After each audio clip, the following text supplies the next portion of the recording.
Our world is changing. The way we live our lives, the way we shop, and the ways that we can earn an income. We cannot stop change. Both businesses and individuals are going to have to embrace change if they're going to survive. Well, my name is John Potter. Welcome to this presentation. For the past 2 years, I've been a professor in a business school. I've been studying entrepreneurship and the way enterprising individuals can get into business for themselves. As part of my work, I've become associated with 2 government groups in Westminster. Firstly, in the House of Lords, looking at entrepreneurship. Secondly, based in the House of Commons, looking at how micro-businesses can be encouraged. And by a micro-business, we mean a small business that an individual can set up. I've studied business, business trends, and the workplace, and I'm now going to share my conclusions with both individuals and businesses as to how and why you can adapt and profit from these changes taking place in the world today. Well, let's look at the way individuals tend to live and create income for themselves and for their families. And many people who've been through our education system, school, college and maybe university, have expectations that they will get a good job, establish themselves in a good career with a job security. And in this modern world, this is something of a myth. There are no jobs for life. What has happened is that we've been trained and developed to be employees, helping others to achieve their goals by working for a paycheck.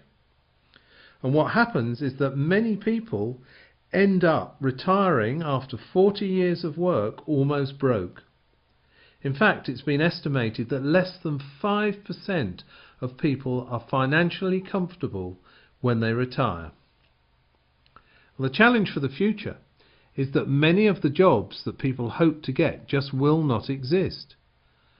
Most people now change jobs or careers 10 times or more during their lifetime. And that's, of course, if they can get a job in the first place.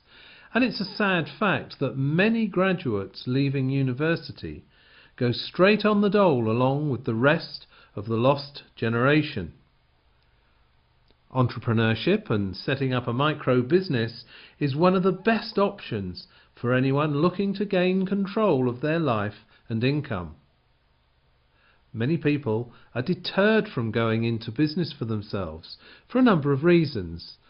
Firstly, they think it's too risky. Secondly, they think it takes a lot of money or an investment. Thirdly, they're just not sure what business they want to be in. But above all, and this is the most serious thing, they often lack the self-belief that they can do it. The other side of the coin from individuals is businesses, both small and large. Many small business people are struggling to keep afloat with all the paperwork and red tape that they have to cope with. Many work increasingly long hours for very little, if any, return. And they just keep getting deeper into debt with bank overdrafts. The challenges of funding premises, stock, staff, utility bills and dealing with regulations have made conventional small business a nightmare for many. Well, large businesses are not faring much better, with more high street shop chains going bust than ever before, as people change their shopping habits. The economy in general is causing so many large companies to shed thousands of jobs in an attempt to stay trading, and they have to borrow more money just to keep going. This is not a rosy outlook for job security if you work for a large organisation, as you become just a number and a disposable resource.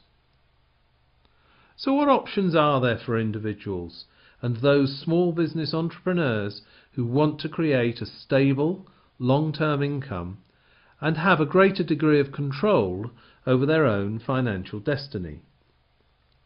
I've studied over the past few years over 200 business opportunities and had to dismiss around 190 of them. Not that they were necessarily bad businesses, but for the average individual they require significant, large investments and sometimes specialist skills that most people simply do not have.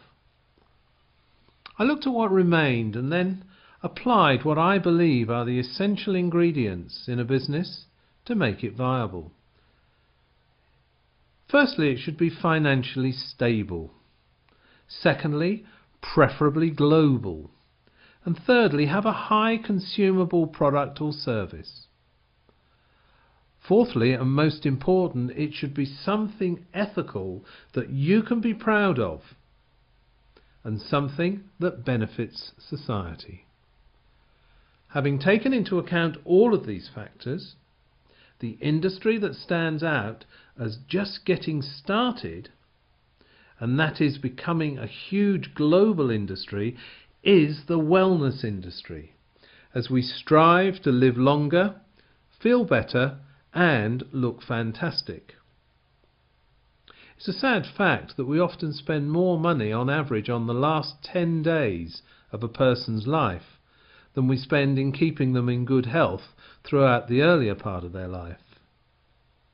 Well, this wellness industry encompasses both the baby boomers, the over 55s, who now form about 50% of the population, and the younger generations who have spawned the huge boom in gyms, fitness and healthy living.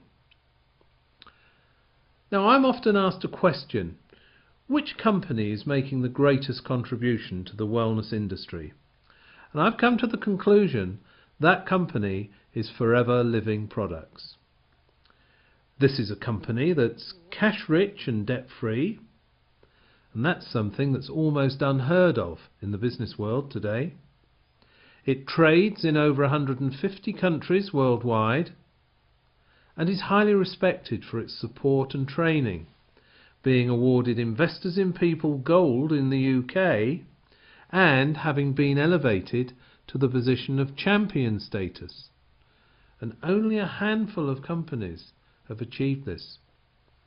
Forever Living has helped thousands of people around the world break free from the jobs they dislike, and it's encouraged people to work towards unlocking their full potential as people, giving them the opportunity to lead a more fulfilling lifestyle. I have been so impressed by this company that I now strongly recommend and urge you to look very closely at how you could start working under the umbrella of this company part-time without affecting your day job, and work towards doubling your household income. Well, there is a small investment, as with any micro-business, but it's less than you would pay to put up a sign outside a shop or an office. So why not take that first step today to find out more? You won't regret it. Thanks for listening. My name is John Potter.